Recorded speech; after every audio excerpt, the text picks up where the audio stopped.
నేను నా జీవితంలో కుల రాజకీయం చూసా, మత రాజకీయం చూసా, డబ్బు రాజకీయం చూసా, వంశపారంపర్య రాజకీయం చూసా, ప్రతి దాన్ని రాజకీయం చేసే వాళ్ళని చూసా. కానీ ఒక ఆడపిల్ల విషయంలో నీచంగా క్రూరంగా హింసించి బలవంత పెట్టి బలాత్కారం చేసి ప్రాణాలు బలి తీసుకున్న సిచ్యువేషన్ లో దాన్ని కూడా తప్పుదోవ పట్టించే రాజకీయం చూస్తున్నా. ఇది కలియుగమే, కృష్ణుడు చెప్పిన కలియుగమే. అంటే అమ్మాయిలకి రెస్పెక్ట్ ఇవ్వకపోయినా పర్లేదు, కానీ అంగీకారం లేకుండా ఎవడెవడైతే టచ్ చేస్తుండో, బలవంత పెడుతుండో, హింసించి బలాత్కారం చేసి శరీరం నుంచి ఆత్మను వేరు చేసి ప్రాణాలు తీస్తుండో వాళ్ళందరికీ ఇక్కడ శిక్ష పడకపోవచ్చు, కానీ వాళ్ళకంటూ ఒక ఆత్మ ఉంటది. ఆ ఆత్మ కూడా వాళ్ళు హింసించి చంపిన ఆత్మ దగ్గరికే వెళ్తది. ఆ ఆత్మ ముందరనే వీళ్ళకి శిక్ష పడుతుంది. ఆత్మనాశనము లేనిది, ఆత్మను శస్త్రము ఛేదింపజాలవు, అగ్ని దహింపజాలవు, నీరు తడుపజాలవు.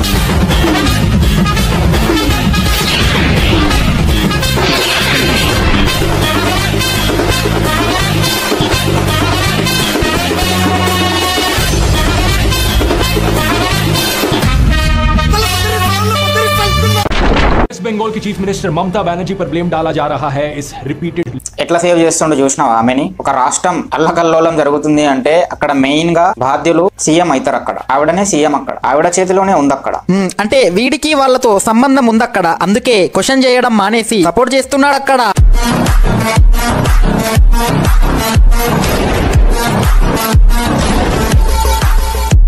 ఒక డిస్ట్రిక్ట్ కి సంబంధం ఎమ్మెల్యేకి ఉంటది, మినిస్టర్ కు ఉంటది, ఒక రాష్ట్ర సంబంధం సీఎం కు ఉంటది. నువ్వు దాన్ని క్వశ్చన్ చేయడం మానేసి ఇండైరెక్ట్ గా సపోర్ట్ చేసి సేవ్ చేస్తున్నావేంట్రా? ఫ్యామిలీకి తెలుస్తుందిరా బాధేంటో. నీ అక్కదో చెల్లిదో వీడియో తీసి టెలికాస్ట్ చేస్తే దీని నుంచి మనం ఏం నేర్చుకోవచ్చు తెలుసా? ఈవెన్ ఒక ఆడపిల్ల విషయంలో కూడా అత్యాచారం చేసిన వాళ్ళని కూడా కాపాడాలేమో అన్నది వీని నుంచి మనం నేర్చుకోవచ్చు. గవర్నమెంట్ ని క్వశ్చన్ చేయాల్సింది పోయి సేవ్ చేస్తుంది. అదే ఒకవేళ వేరే రాష్ట్రం అయ్యి ఉండి అక్కడ బీజేపీ రూలింగ్ ఉంటే వాళ్ళ కుత్త చెక్కేసేవాడాడు.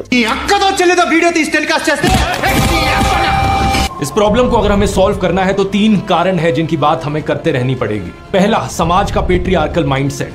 इंटरनेट पर चीप कंटेंट जो औरतों को ऑब्जेक्टिफाई करता है, एनिमल और कबीर सिंह जैसी फिल्में, माँ बहन की गालियों को नॉर्मलाइज किया जाना, ये सारी ऐसी चीजें हैं जिससे माइंडसेट प्रोपोगेट होता है. వీడు చెప్పిన 3లో ఫస్ట్ ది వ్యాలిడ్. మళ్ళీ ఈడేమన్నాడు? కబీర్ సింగ్, యానిమల్ లాంటి సినిమాల ఏం మాట్లాడుతున్నావురా? వీడు ఎంత డేంజర్ గాడు చూడండి. బాలీవుడ్ లో దర్టే పిక్చర్, హే స్టోరీ 1, 2, 3, రాగిణి ఎంఎంఎస్, ఇమ్రాన్ హాష్మి కొన్ని మూవీలు, రీసెంట్ గా ఆలియా భట్ అండ్ రణ్వీర్ సింగ్ ఒక మూవీ వచ్చింది. దాంట్లో పెట్టుకోవడం తప్ప వేరేది లేదు, వేసుకోవడం తప్ప వేరేది లేదు. రీసెంట్ గా ఇంకో సినిమా కూడా వచ్చింది, విక్కీ ఘోషల్ సంథింగ్, అతని పేరు ఏదో ఉంటది. ఎంత సెక్సువలైజేషన్ ని ప్రమోట్ చేస్తారంటే వాళ్ళు నడుచుకుంటూ వస్తూ ఉంటే వాళ్ళు వేసుకున్న డ్రెస్లకి ప్రతి మగాడి డొపమిన్ ని మాత్రమే కొట్టే సినిమాలు. ఒక కోర్న్ స్టార్ ని తీసుకొచ్చి యాక్టింగ్ రాకపోయినా యాక్టర్ ని చేసిన ఇండస్ట్రీ అది. నిజం మాట్లాడుకుంటే బాలీవుడ్ లో ఉన్న చెత్త హాలీవుడ్ లో కూడా లేదు, అంత చెత్త ఉంది అక్కడ. బట్ వీడు బాలీవుడ్ నేమ్ అన్నాడు, కానీ ఇండైరెక్ట్ గా టాలీవుడ్ అంటాడు, బాలీవుడ్ నేమ్ అనలేక. ఆ స్మోక్స్ ఆల్కహాల్ పక్కన పెడితే సందీప్ రెడ్డి వంగ డైరెక్షన్ గురించి చెప్తా చూడరా. ఉమెన్ కి ఎంత రెస్పెక్ట్ ఉంటది, ఉమెన్ ని ఎంత సేఫ్టీగా మనం కాపాడుకోవాలి అనేది అతని సినిమాలో మనకు కనిపిస్తుంది. అర్జున్ రెడ్డి సినిమాలో హీరోయిన్ ని ఒకడు బ్యాడ్ టచ్ చేస్తాడని చెప్పి ఏం మాట్లాడుతున్నావురా మాదా, ఎవడ్రా వాడు అని చెప్పి బైక్ వేసుకొని పోతాడు.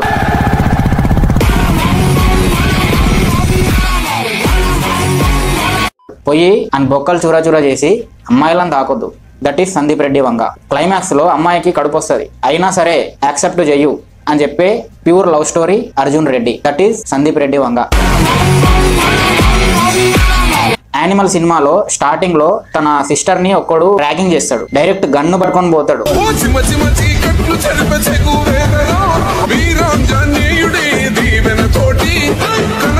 దట్ ఈస్ సందీప్ రెడ్డి వంగ. తన చెల్లెని ఫ్యామిలీని మోసం చేస్తున్నాడు అని చెప్పి బొమ్మరిని కూడా పీక విసికి అది. దట్ ఈస్ సందీప్ రెడ్డి వంగ.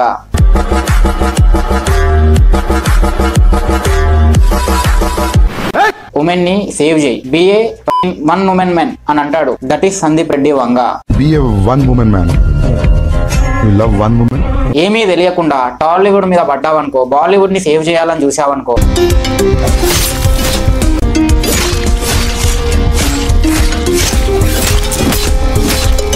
టాలీవుడ్ వైపు రాకు. ఇక్కడ బాలీవుడ్ లాంటి ఆడియన్స్ ఉండరు ఇక్కడ, జాగ్రత్త. ట్విట్టర్ కి వెళ్ళావనుకో ఆ ఊహ కూడా నువ్వు తట్టుకోలేవు, మళ్ళీ వాళ్ళు చాలా డేంజర్, జాగ్రత్త. నీ మంచిగా చెప్తున్నా నేను, టాలీవుడ్ వైపు రాకు. सबसे बड़ा सवाल यहाँ पर उठ रहा है, देश भर में औरतें आखिर सुरक्षित क्यों नहीं है? ఇలాంటి సెన్సిటివ్ టాపిక్ లో కూడా బీజేపీ అని వేసాడు. మోదీ అని మళ్ళీ అని ఉంటే ఈడి కొత్త చెక్కేసేవారు. వన్ సైడ్ పొలిటిక్స్ కి పెద్ద బానిస వీడు, మోడీ హేటర్ వీడు, టోటల్ బీజేపీ పార్టీకి అగేన్స్ట్ వీడు. సింపుల్ గా చెప్పాలంటే పొలిటికల్ స్ట్రాటజీస్ వాడే ఫేక్ గాడీడు. ఇలాంటి సెన్సిటివ్ టాపిక్ లో కూడా అక్కడ ఉన్న గవర్నమెంట్ ని క్వశ్చన్ చేయాల్సింది పోయి ఇండైరెక్ట్ గా సపోర్ట్ చేసే గలీజ్ గాడీడు. దాన్ని కూడా బీజేపీకి లింక్ పెట్టి పొలిటిక్స్ చేసే లుచ్చగాడీడు. ఇంతకాడికి వచ్చేపోయే నలుగురు దగ్గర ఒంటెలు తగిన బెటర్ కదరా.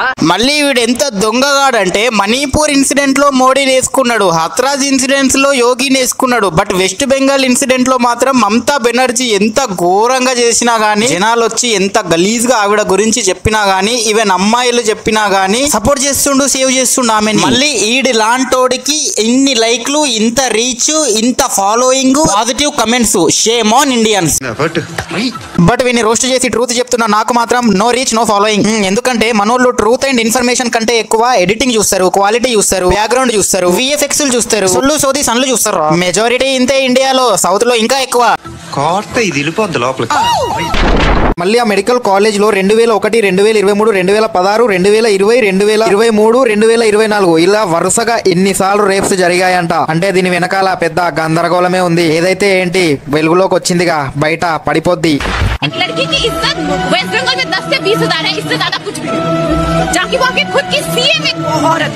అక్కడ ఉన్న ప్రభుత్వం ఎంత గలీజ్ అంటే అక్కడ అమ్మాయిలకి ఇలాంటివి ఏవైనా జరిగితే 30,000 ఇచ్చి మూసుకో అని చెప్పిన ప్రభుత్వం అంట అది. బెంగాల్లో ఇవన్నీ కామన్. అక్కడ పాలించేది మహిళ కాదు, రాక్షసి.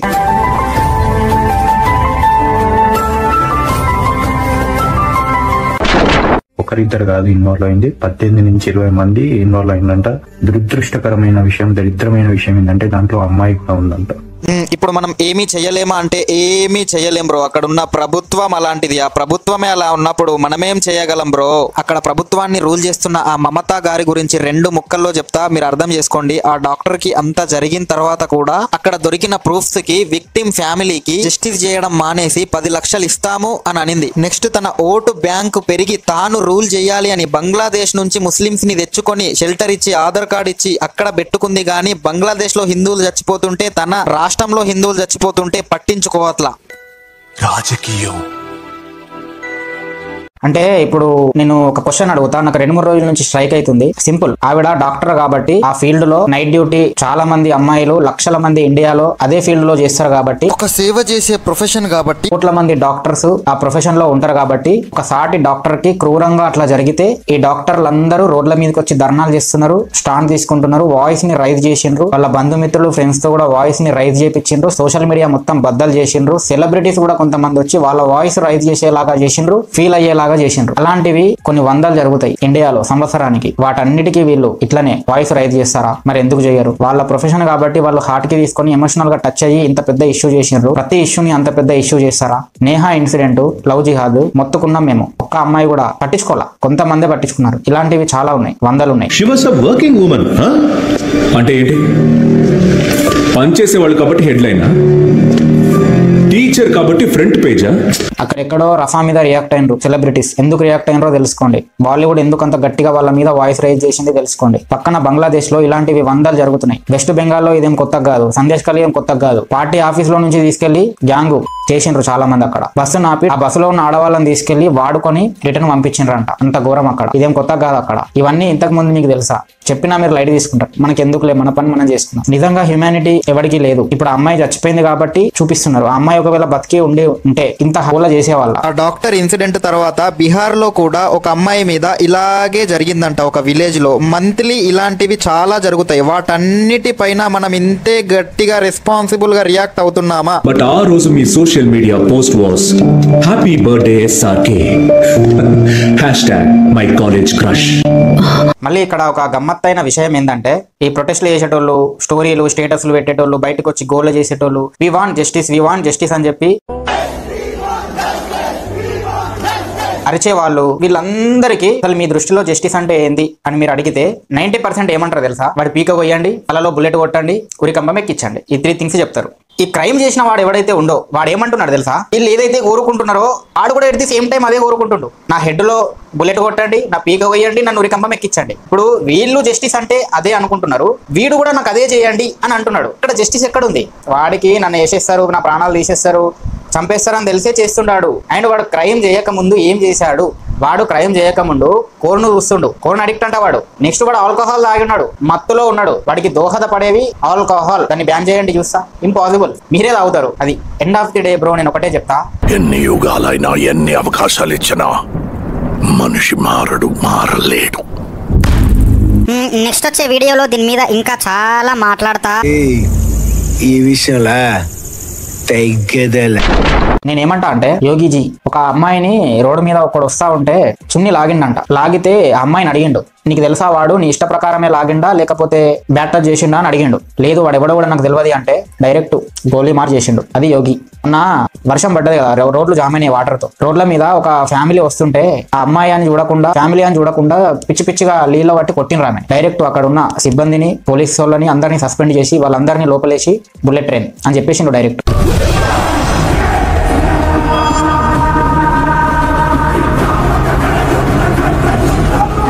అట్లాంటి వాళ్ళు మనకు కావాలా. బట్ ఎంపీ సీట్లప్పుడు అక్కడ ఉన్న వాళ్ళు ఆయన్నే ఓడగొట్టిండ్రు. అట్లా ఉంటది మన పీపుల్ తోని. ఛత్రపతి శివాజీ మహారాజ్ తెలుసు కదా, తెలుసుకోండి. మహారాణా ప్రతాప్ ఎంతమంది అమ్మాయిల్ని కాపాడిండు తెలుసుకోండి. మన చరిత్రలో ఏ అమ్మాయి అయినా కత్తి పట్టుకొని బయటకు వెళ్ళింది కానీ బటన్లు తీసి బయటకు వెళ్ళలేదు. మన పీపుల్ అందరూ బట్టలిపే వాళ్ళ నుంచి ఇన్ఫ్లుయెన్స్ అవుతున్నారు, వాళ్ళని ఫాలో అవుతున్నారు, వాళ్ళని గొప్పగా చూడడం స్టార్ట్ చేస్తున్నారు. లోకమంతా చెడిపోయిందంటే మీరు గమనించండి. ఒక 10 ఏళ్లుగా ఊళ్ళల్లో పూజలు పెరిగాయి, తీర్థయాత్రలు పెరిగాయి, పూజలు పెరిగాయి, అన్ని హారతులు పెరిగాయి. ఇలా ప్రవచనాలకు జనం రావడం కూడా విపరీతంగా పెరిగింది. కానీ ధర్మము నీతి పెరిగిందని చెప్పగలరా మీరు? అది క్రైమ్స్ ఆపడం ఇంపాసిబుల్, బట్ కంట్రోల్ చేయొచ్చు. గట్టిగా కల్చర్ ని ఫాలో అవ్వడం అయితే మన వల్ల కాదు. కాబట్టి యోగి బాయ్ని పిఎం చేసుకోండి, లేదా ఆ లాస్ పక్కన పెట్టి గరుడ పురాణం ని ఫాలో అవ్వండి.